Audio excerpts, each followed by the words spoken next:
Good morning, everyone. We are at the last leg of IGDC 2025, but it's still not over yet because today we have Kostia and Samantha from Spoonful of Wonder coming all the way from Melbourne. Today, we all are facing discoverability issue, and we all know how difficult it is to get wishlists on Steam. And I'm not talking about 10,000 wishlists, not even 20,000 wishlists, and not even 50,000 wishlists. I'm talking about getting 140,000 wishlists on micro marketing budget. So please welcome Kostia and Samantha.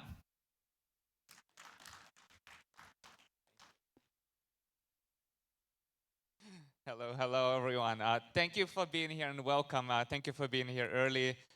We're very excited and thanks so much for such a warm reception over the last 3 days or 4 days. We've been here for a while. It's been so amazing and everyone's been so welcoming. We just feel really, really cool. Ready, let's go.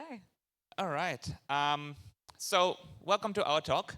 And we are, my name is Kostia Liakhov. I am a game director and head of art of Spoonful of Wonder. And my name is Sam Capel. I'm game director and head of narrative, and we come from Melbourne in Australia. But as you know, many of you are indie developers as well. And as we are a two-person team, we do have some other job titles. Just to list a few, you have to do a lot. And that's been like, the process and the journey, right? Yeah, so if you've got any questions, let us know. We're here to help, even though we're juggling many jobs. Yeah, maybe don't ask me about accounting. I don't know yet. And if we haven't met us before, this is our little project. It's called Copycat. We have a little trailer just to update you on what it is. Can I tell you a secret?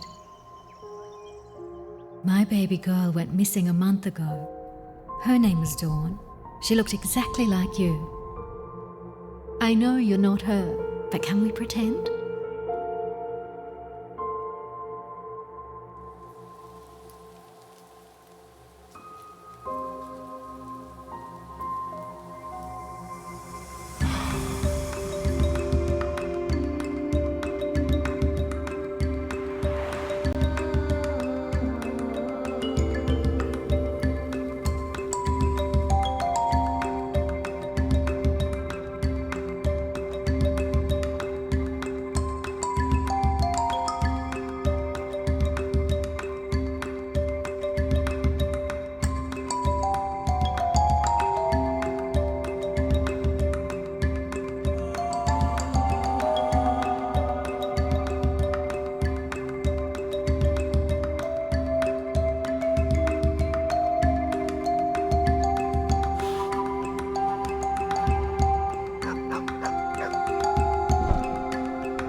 Thank you.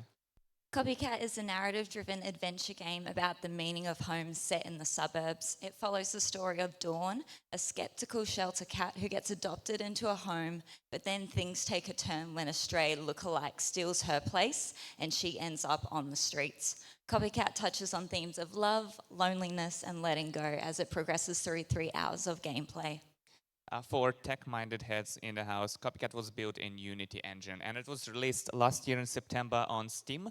And this year in May, we ported it to PlayStation 5, Xbox Series S and X, as well as Mac, and it got verification for Steam Deck. And it's currently on sale on Steam for 250 rupees.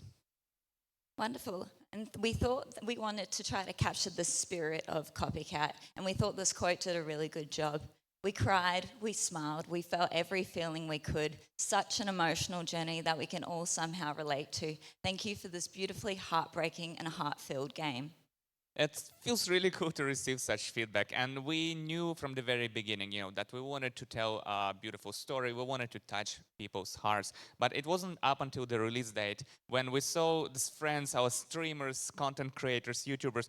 They were really crying playing the game, and we were like, "What have we done?" we think we managed to connect to them on a very different emotional level. We think that. We managed to create something a little bit bigger than just a simple little silly cat game. Yeah, we had something special on our hands. So now you know a little bit about our project. Let's jump into the presentation. 140,000 wish lists on a micro marketing budget. This is our indie game story. And throughout this presentation, we're going to take you through the steps of how the game came together.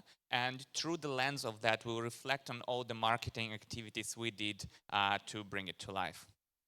Great.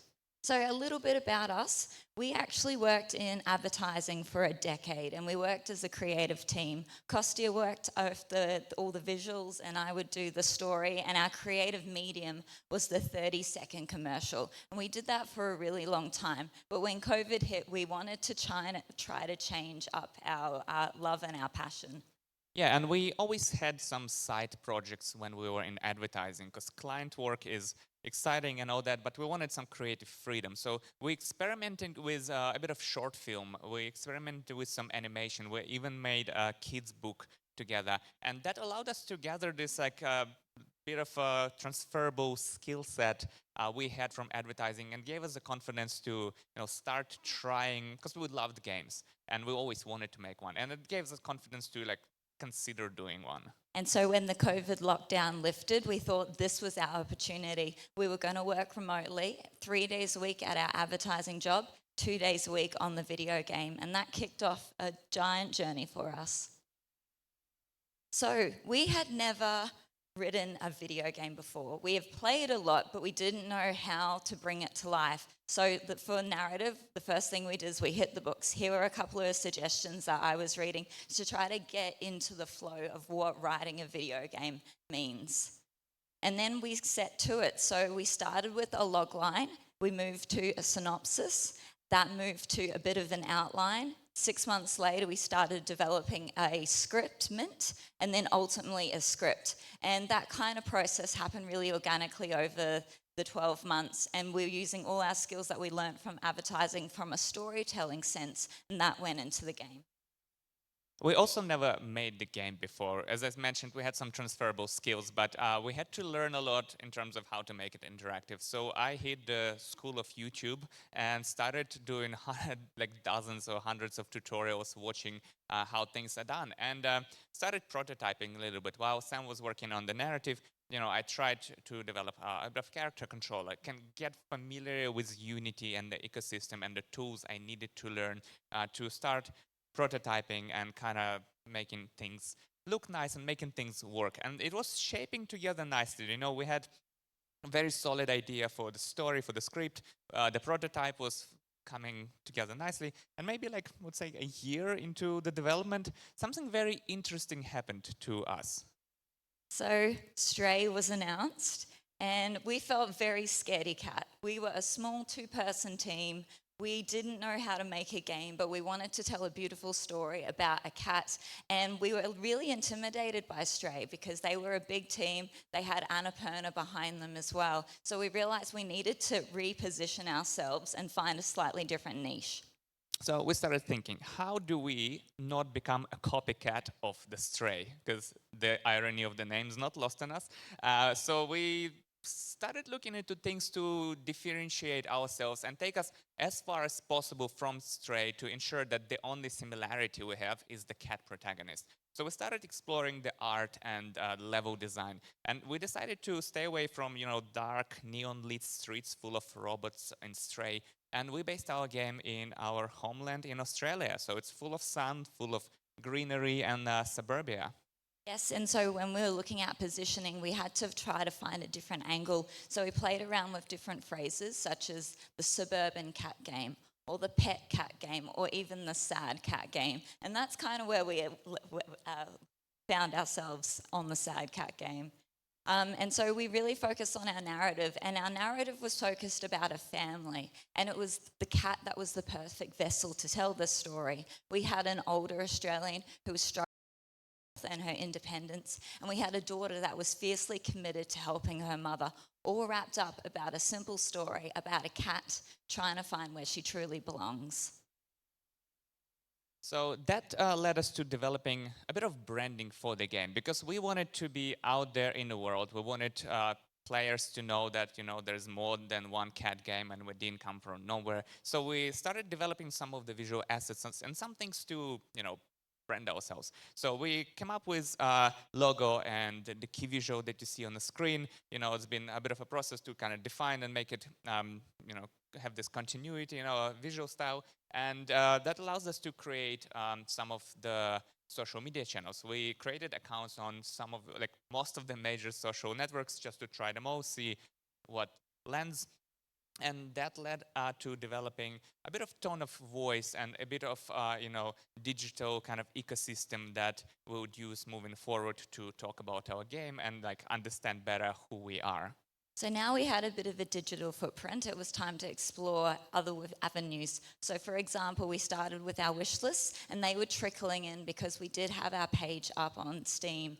We also started a YouTube devlog that we were publishing once every month or every 2 months, and we were just keeping our audience updated with our journey and keeping that really fresh. We also started on Twitter, TikTok, and Instagram. Again, we weren't doing huge, massive amounts of social media marketing, but just a little bit while we were tinkering on our game at the same time. Yeah, and that exercise in turn allowed us to receive lots of feedback from our players, from our potential players. We could see what visuals and what scenes resonated. Some people were leaving very useful comments on social networks like Reddit that gave us further ideas.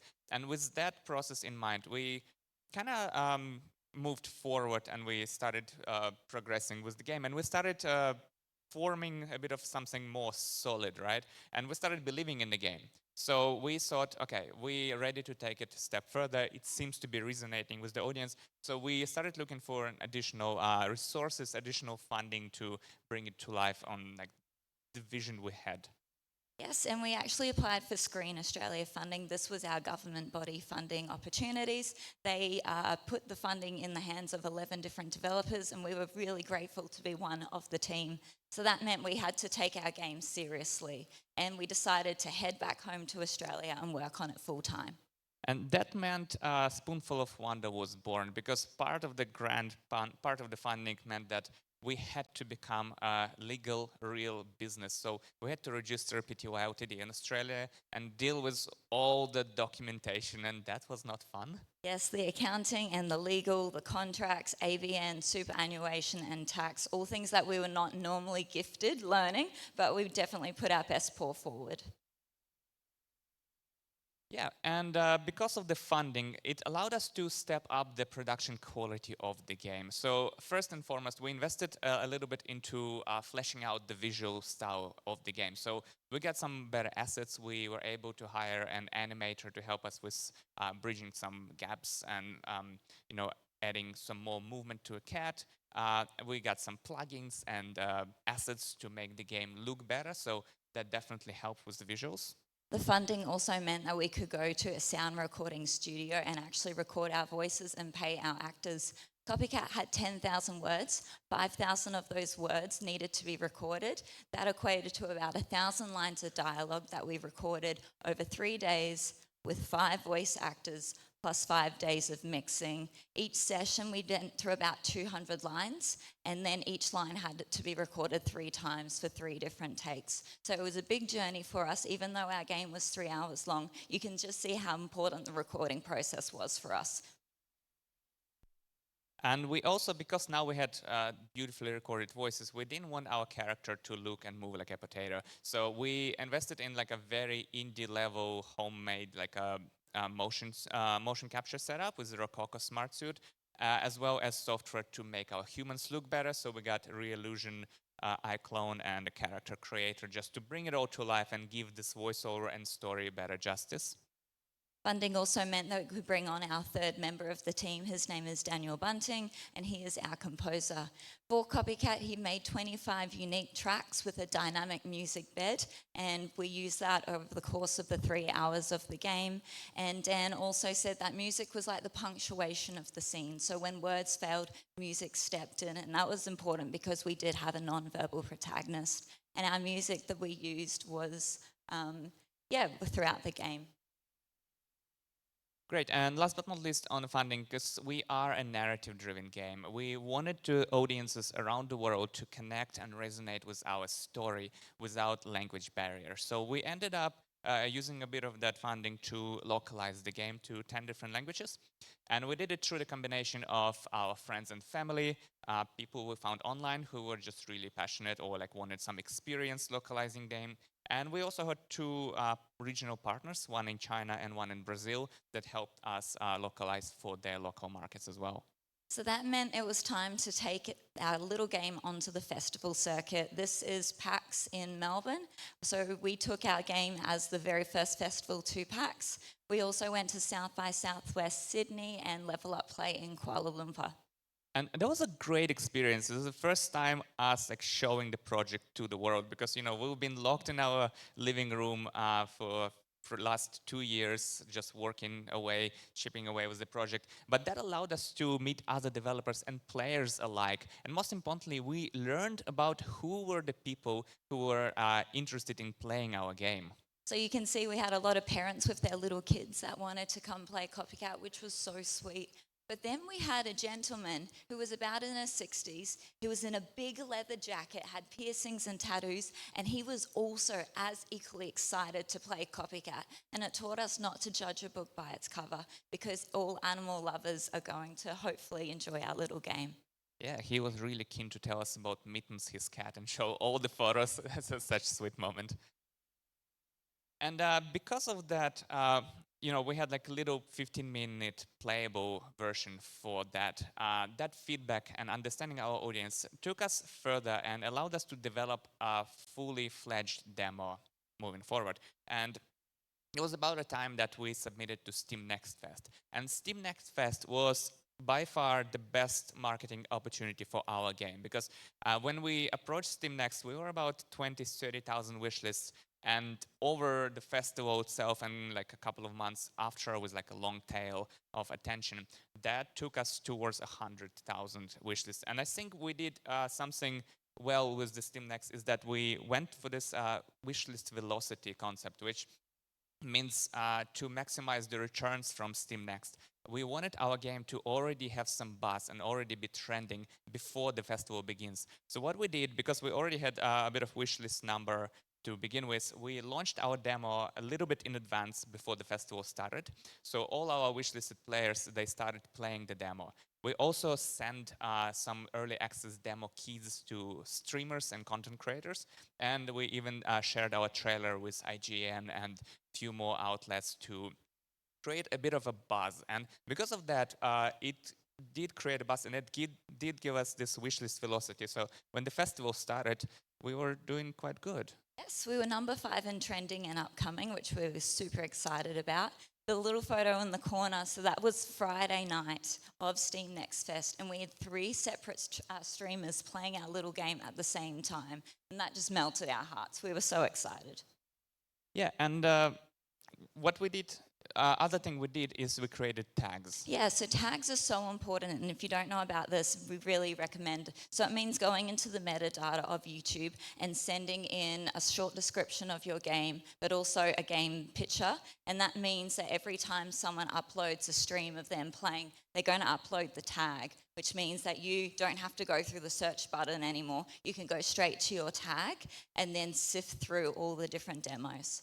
Yeah, that highlights every single person who tagged, who played it online. And there was very, very precious data we had gathered from the demo.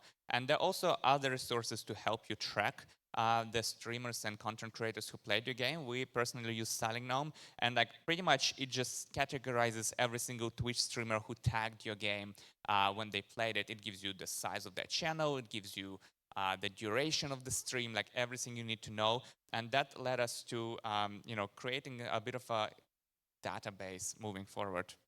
Great. And then something else that we did, which we thought was really unique at the time, was we actually commented on as many videos as possible. Now, we watched them, and originally the comment was there so we could track which videos we had seen and of which streamers. But then we realized that the streamers were replying back to us, and that was really gorgeous. So we started to build rapport with them back and forward on these little messages. We went to their YouTube page and found their email that was publicly listed. And then we started to compile an Excel document. And this document grew and grew. We had hundreds of emails that we were collecting over a couple of weeks, and the journey did pay off in the end. It meant that we were collecting their different channels, finding out if they were small to medium-sized streamers. Even a lot of their YouTube pages said what type of pets they had and what their pets' names were. So we could actually collect that information as well. So when we did send off the email, it was, hey, Kostia and Junie and Flame, we hope you enjoyed playing Copycat. And it was just this extra level of personality and personability that we got to put in those emails. Yeah, that meant a lot to people, I think. And yeah, so that was the process, and we ended up sending quite a few of them. Yes, thousands. Many, many emails. Way more than we thought we would have to. And so that was Steam Next Festival. We got this database, we got this attention and big amount of streamers that played our game, which was very, very good. But then we still had some time before the release. I think we did Steam Next Fest a little bit too early. We were probably still another 6 months before the release. But we decided to keep promoting the game and submitting it to more showcases, more festivals, just to keep, the buzz going and people excited. And what we quickly learned is that festivals don't want to show the same trailer again if it's been on IGN for 6 months. They all wanted something exclusive. They want something to reveal. And we ended up making quite a few of them. Yes, so because we had a narrative game, we had to have a trailer that was all about the narrative hook, something that was going to melt your heart. So we had that version. Then we needed a fresh version, so we focused on the characters and the locations and the colors. Then we did a third version that took all the journalist quotes that we received from Steam Next Fest, and we put that into a trailer. Yeah, and we learned that the 3 most important opportunities you have in a life cycle of your game is first one is when you first announce the game to the world, the reveal. Then when you release the demo, and then when you announce your release date of the game. The festivals and showcases really like those 3 main bits. That's what we learned from talking to organizers and getting into some of the festivals. So that was very useful learning from our side. Great, and now we're going to play a little activity. We thought this would be really nice, getting into the nuts and bolts of the marketing. Cool, so before we jump in, we got the funding, but the conditions of the funding was that we were not allowed to use any of the funds for marketing. So we were left to our own devices to promote the game. As we kind of had helped us improve the quality of the game, but to market it was a completely different experience. Yes, so this is our marketing tier list that we're going to talk through. Every piece and tool that we used along here, we're going to rate it. And also keeping in mind that this is for a narrative game. So if you've got a different genre of a game, some of these things might swap around. So just keeping all these in mind. Yeah, it's also 2023. That's what we did when we did it. Also, we categorizing the tools just purely based on the numbers. It's either wish lists or sales. It was just the easier way for us to kind of structure it. But they obviously have their own benefits in different ways that we're going to talk through. So, starting with S tier, first one, and obviously Steam Next Fest, as I mentioned before, we already covered it, but taking us from 30,000 to 100K wishlist, that was the biggest opportunity, and we highly recommend never miss it and just approach it strategically and put a lot of effort into it because it works really well. The next is emails, and this is really important for journalists as well as streamers. We went and sent hundreds of these emails out, but we realized that we needed to make them look pretty. The emails are such a structured, boring sort of format. So we found a really nice free HTML template that we were able to have our trailer, our Steam key, a description, a bio about us, and made that into a really nice, approachable way. We were also hand sending this emails, and it took me weeks, and it was exhausting, and we realized we needed to optimize. So we use Mail Merge, which is like a free version of MailChimp. So keeping that in mind. Then on A tier, we have TikTok. And TikTok, we know it's different everywhere, and TikTok's not as easy in India as we heard from other developers. But TikTok was what worked for us in the very beginning. And that was the first social network where Copycat went viral. And that kind of pretty much on its own helped us generate first maybe 10, 15,000 wish lists for the game. And we still have no idea how the algorithm works. You can post the same video and one day you get 100 views, other day you get 1 million views. And we don't know why, but that worked. The next is Steam Festivals. So this is everything outside Steam Next Fest. Now there's tons of festivals that happen throughout the year, so find your niche. Our niche ended up being in the cat awareness sale, the women's sale, the family-friendly sale, and you can also find sales that are related to specific festivals like Tokyo Game Show.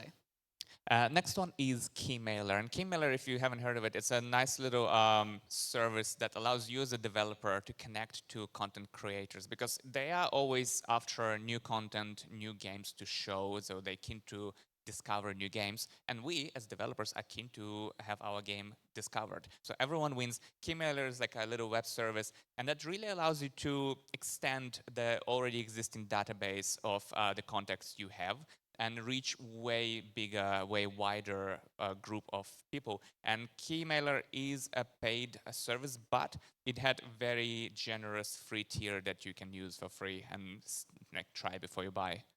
Great, then you've got your Steam page, so important. And you can decide when to launch your Steam page. So you can do what we did, which was launch it very early and make sure you have some beautiful GIFs up there, your trailer up there, potentially a trigger statement, some beautiful write-ups as well. And you can launch it early and gather little wish lists over the years as you develop your game.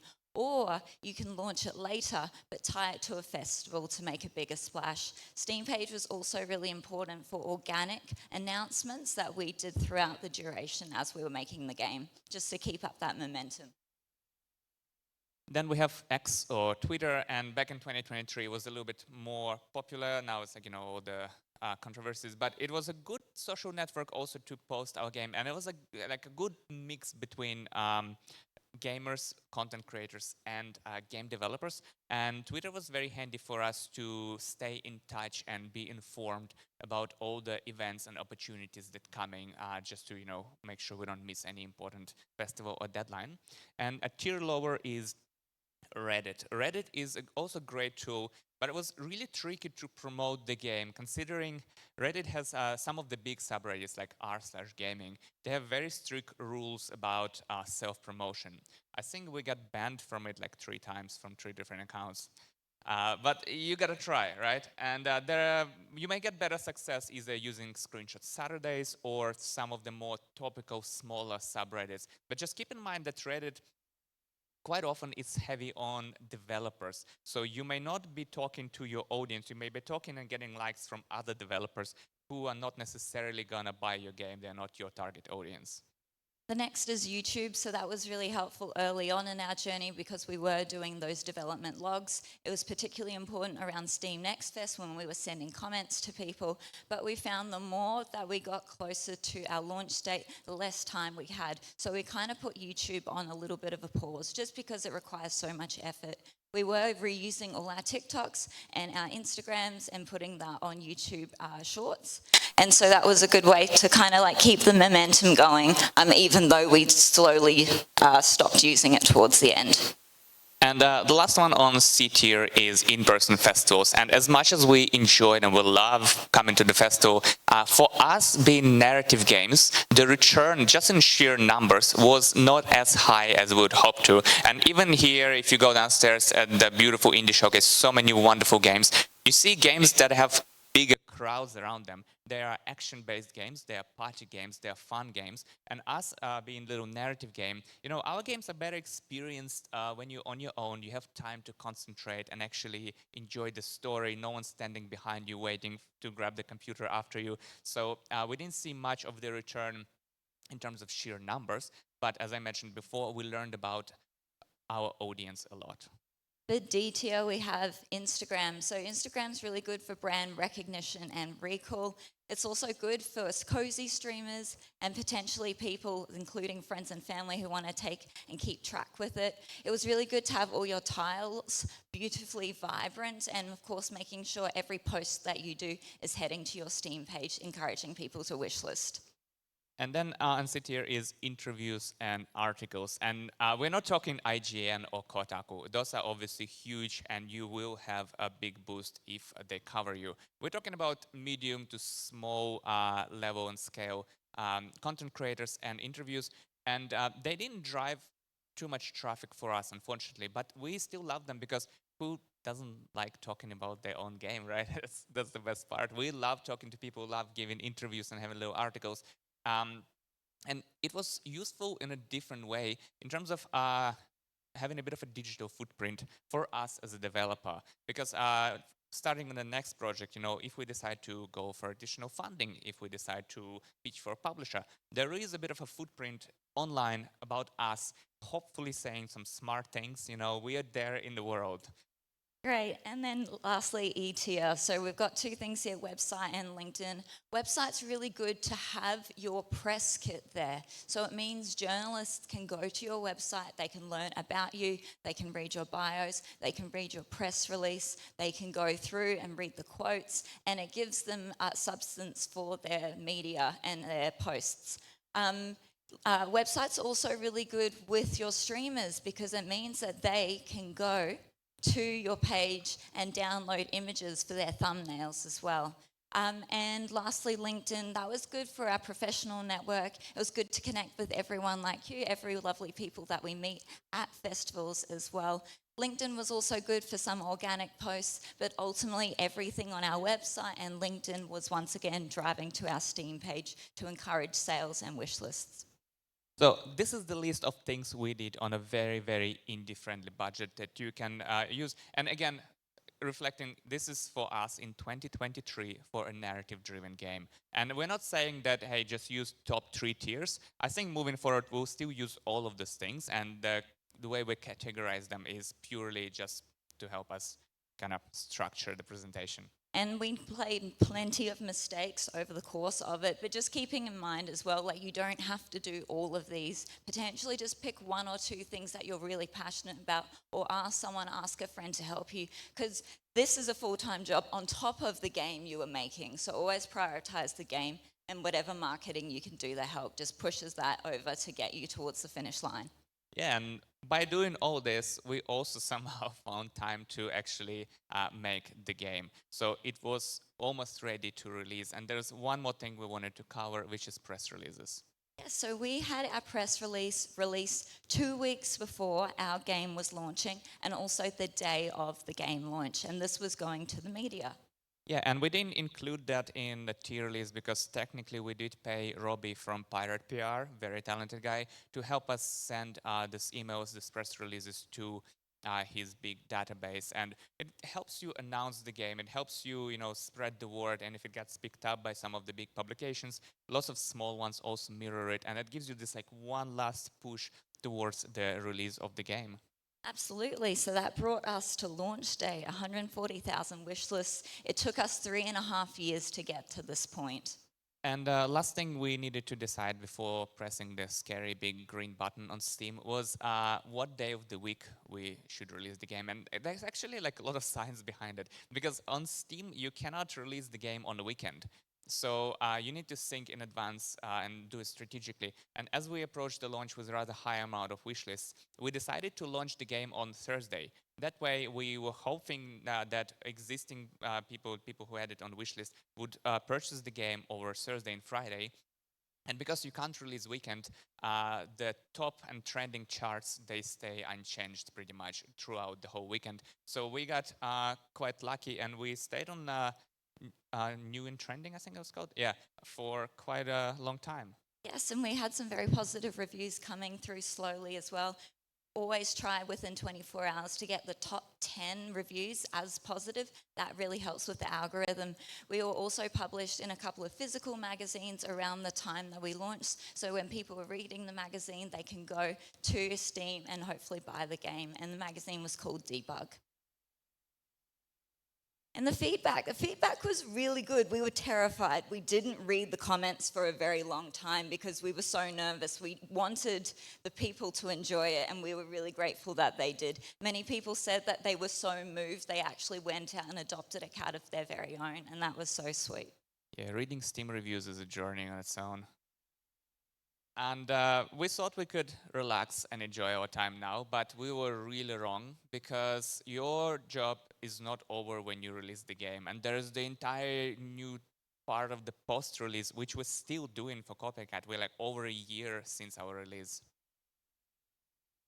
Great. The first is user-generated content. Now, of course, people with their cats, they wanted to take photos with them, which was very sweet. We had a feature in the game which meant you could choose the color of the cat. And of course, people that wanted to play as their pet, so they chose those particular colors. The comment on the corner there, we had someone say that their pet had recently passed and they wanted to play as that cat, and they played that game over and over and over again so they could actually walk in the four paws of that pet. And we found that that was quite common. We had a lot of people message us saying that although they missed their pet, this game helped them feel like they could reconnect. We also had some art made for us, which was super sweet. The one in the corner was a little plasticine model that people had made. And remembering all these images that get uploaded to TikTok and Twitter and Instagram, you're allowed to repost them because it's your content. So, of course, just writing to people, letting them know that you're going to repost, but keep them both as something that you can be really proud of, but something that can also help your marketing. Yeah, crediting the creator obviously is very, very important. And then we started applying for the award shows. It's another great opportunity to promote your game since it's released. And we were very lucky to win a few awards. We got Game of the Year in Kuala Lumpur.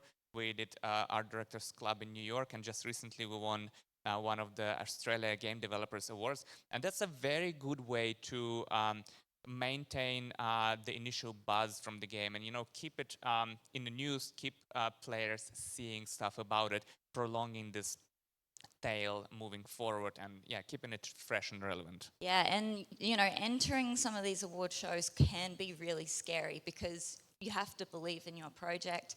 And sometimes these award shows actually require you to submit a lot of write-ups. There were some that was requiring 1,000 words to describe why your game is unique, why it deserves to win, why it's special. And sometimes this can be really difficult. So we advise you to take your time, spread it out over a couple of days, write the little application up, don't use AI, write from the heart, and try to do something really bespoke, because you got to be in it if you want to win it. Yeah, the festival organizers, they can see when you copy-paste from the different submission. Then we also had all the post-launch marketing beats, and we realized that we also had all of our beautiful music that we hadn't repurposed. So we had 25 unique tracks over the 3-hour game. We uploaded it to Spotify, we uploaded it to YouTube. We also had these albums that people could make and listen to it as study music, which was really sweet. And of course, we uploaded it to Steam so our composer could get a little bit of extra revenue. Yeah, and as your game gets released, you don't get into the showcases as much anymore because they want upcoming games. And you can do sales instead. We noticed there's a big spike in sales every time our game goes on discount, because Steam players, they love discounted games. Very few people buy full price games. And we started participating in lots of festivals. Steam has their own seasonal sales, but there are lots of themed, topical, like cat awareness sale. There's cozy, wholesome games, family-friendly games. They all work really well for us. Great. Then we actually were a part of some charity streams as well, which meant a lot to us because we wanted to really put our best paw forward and do something really special for the animal community. We were also part of Humble Bundle. We were one of 6 games who actually raised $30,000 for the World Wildlife Fund. Great, and then obviously coming to the festivals, as someone called it a little victory lap, and that's our favorite part of the process. You know, being here with you guys, being able to share our experience, but most importantly, learn about your games and learn from you, from your experience. That's been a big highlight for us to like go around, see beautiful places like India. We wouldn't, you know, have a chance to come otherwise, and yeah, kind of share and learn together. And then that brought us to porting. Yeah, that took 6 months of my life. That was an experience for sure, but we ported it in-house and we brought the game to PlayStation, Xbox, as I mentioned, Mac, and got Steam Deck verification, which is also a very good opportunity. You know, if your first like release on like Steam does okay, to invest into consoles, because especially for narrative games, console players are really like enjoying the story games.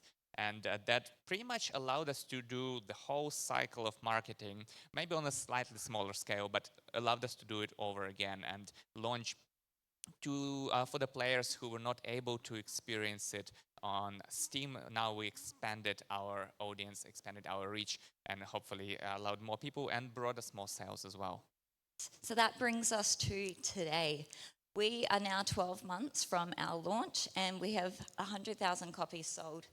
And we know that's not the biggest number by all means, but for us being a two-person team with very low overheads, Self-published as well. self-published, yeah, it means a lot, and it means that our studio can stay self-sustainable, and we can take the profits from Copycat, invest it in our next game, and keep doing what we love, which was the goal to begin with. So that brings us towards the end of our presentation. We really want to say thank you so much for listening. My name's Sam, this is Kostia. Feel free to email us if you've got any questions.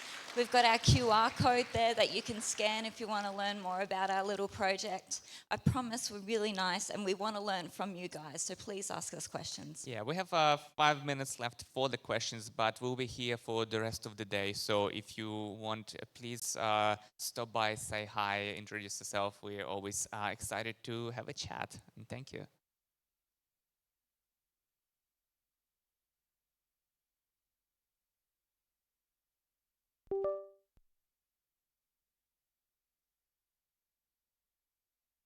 Thank you for the talk and congrats for the success of your game. And Thank you. also thank you for that tier list that actually answers a lot of questions automatically. But one thing I had was, did you use a live stream for your Steam page? And if so, what are your thoughts on that? Yeah, some of the festivals, when you get into the sale on Steam Festival, especially a few years ago when we were working on the game, I think it was more common, like Steam Next had that, the live stream of like a creator playing the game was one of the ways to get additional attention to your game. And we used the service called RoboStreamer. That way we didn't have to actually stream the game live from our computer 24/7, but you record a little snippet and you can put like a little watermark saying pre-recorded footage, and that keeps playing. What we did, we compiled some of our favorite streamers playing and reacting to the demo, and we kind of like made it maybe 45-minute long, and that kept looping on our game. So some festivals would pick it up and bring in a little bit of additional traffic. So it was also a good tool. Thank you. Hello. I had a more technical question instead of a marketing question. I wanted to ask about the quadruped animations for the cat. How were they done, and what was the process like? Yeah, the cat animations were all, we obviously didn't have motion capture suit for the cat. Good luck putting a cat in that. And we didn't have the resources to do that. So we actually approached the process by, first, when we were prototyping, we had an asset made by one of the artists on Unity Asset Store. So we used that to begin with. And then when we got funding, we actually liked the work and liked the variety of animations the guy had in the assets. So we got in touch with him and we were like, hey, if we pay you a little bit, can you improve the cat model and kind of help craft it for us, add a few additional animations per our request? And the guy was so friendly and so nice that he actually didn't want to take money. And he just said like, I was planning to improve it anyways, so give me the brief, I'll do it. And if you're okay for me to sell it on Asset Store. So you can actually buy the cat models on Unity Asset Store now. Yeah, he was just very happy to help and share his work with the world. First of all, thank you for the great, wonderful talk. I have one question on you told you have put the game on the Steam festival sales, right? So how did that happen? Like, is it like Steam inform you beforehand, like there's a sale going to happen like this, so you include your game? So how you include your game to the seasonal festival sales? Can you say that again, please? Like how you include your game to Steam's festival sales? Yeah, you just keep an eye on the upcoming opportunities. They all have their own way Yeah, of. I think it's four times a year. That's tied to different seasons. That's the sales. But if you're talking about third-party festivals, Theme-based sales. yeah, there is a beautiful resource called How to Market a Game. You can they have Discord and they have a website like a blog, and what they have this like beautiful spreadsheet of every single upcoming festival with the deadlines and links. Like there is like a Discord reminders, like we just received the reminders like, hey, we have 7 days left to submit to this festival. So it's a very beautiful resource called How to Market a Game. They have lots of learning tools, learning resources for festivals. They have the whole spreadsheet. It's very handy. Yeah, and then you can decide whether you're going to go for a promotion post-launch or whether you're going to show a new trailer there or whether you're just going to be part of it and collect wish lists. There's lots of different things that you can do. Sometimes writing a description for some of these festivals takes time as well. So just keep that in your back pocket if you need a couple of extra hours to make sure you describe what your game's about and why it deserves to be in that festival. Thank you. That answers. Thank you. Well, I think we have 1 minute, so it's probably the last question, but we're still around. Very inspiring story. How do you deal with streamers who expect to be paid? And how do you find the ones who are willing to not be paid? It's a great question.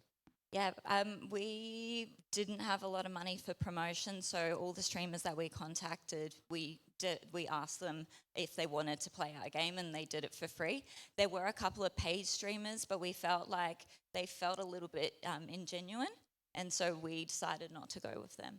Yeah, like we wish we had a bit of budget to cover the game, like have more cover, more bigger streamers. But instead of that, yeah, we had to opt for quantity. There were lots of games, streamers who were willing to cover it for free. I would say like 95% were absolutely fine with that, and they just wanted new content to show. Great, I think that's all the time we have. I don't know if up to organize. We have one more? Okay. Thank you so much for sharing such a beautiful story with us. I mean, I'm pretty touched because I have a cat in my family as well. One thing I wanted to ask, what kind of content in the social media worked for you the most? Like, was it the cat videos or was it your development devlogs? What kind of videos or what kind of content was working for you the most? Yeah, I think in the beginning people wanted to know who we were and they wanted to kind of suss out this type, like the spirit of the game, the themes that we were looking for. So we tried to get that across, particularly on our YouTube devlog journey. And then it was later that people, of course, they wanted to learn more about the game and the cats. Yeah. Thank you. Thank you. Thank you so much. Thank you again, and thank you for all your wonderful questions. Thank you.